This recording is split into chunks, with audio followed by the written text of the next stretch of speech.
બોટાદનું રાણપુર આજે સજ્જડ બંધ છે। તલાટી મંત્રી સાથે સફાઈ કામદારના ગેરવર્તનને લઈ અને બંધનું એલાન અપાયું છે। રાણપુર ગ્રામ પંચાયતે ગઈકાલે બંધનું એલાન આપ્યું હતું।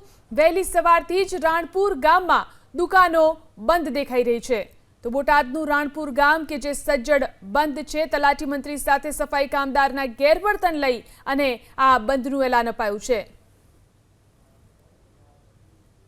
બોટાદ જિલ્લાનું રાણપુર શહેર અને રાણપુર તાલુકાની અંદર આશરે 35 થી 40 જેટલા ગામો આવતા હોય છે, ત્યારે રાણપુર શહેર આજ સજ્જડ બંધ જોવા મળશે।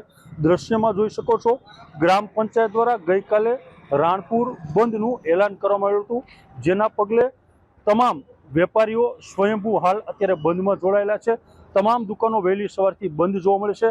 આ બજારની અંદર આ સમયે દિવસ દરમિયાન આસપાસના 35 થી 40 ગામના લોકો હટાણું અને ખરીદી કરવા આવતો હોય અને બજારમાં ભીડ જોવા મળતી હોય છે, પણ હાલ બજાર સજ્જડ બંધ જોવા મળશે।